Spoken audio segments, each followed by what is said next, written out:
ချို့သောအိမ်တွေဟာလူတွေနေထိုင်ဖို့စောင့်လုပ်ထားတာဖြစ်ပြီးမြဲအချို့အိမ်တွေကတော့မချွတ်မလွတ်သေးတဲ့နာနာဘာဝတွေစိုးမိုးဖို့အတွက်ဖြစ်နေတတ်ပါတယ်။ကျမကတော့လူကြီးတွေကိုပြုစုဆောင်ရှောက်တဲ့အလုံးတစ်ခုပဲလို့ထင်ခဲ့မိပါတယ်။ဒါပေမဲ့အရေးမဲတွေကြီးစိုးတဲ့လောင်အိမ်တွေကိုကိုယ်တိုင်ခြေစုပ်ပြီးဝင်သွားခဲ့မိတာဆိုတာမသိခဲ့ပါဘူး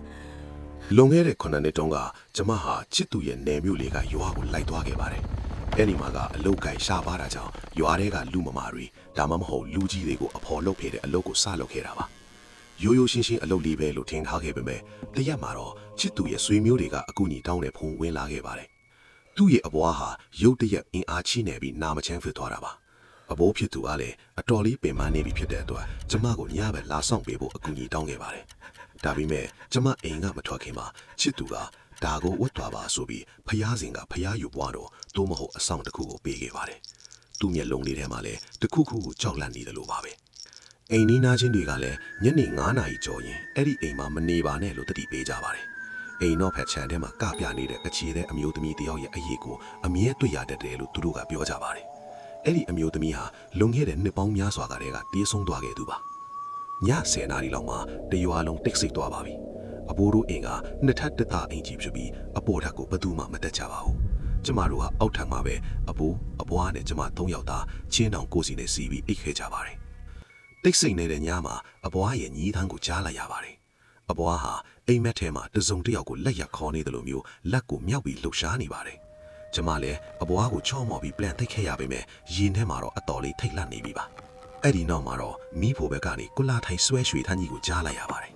အိမ်ထဲမှာကျမတို့3ယောက်ပဲရှိတာပါ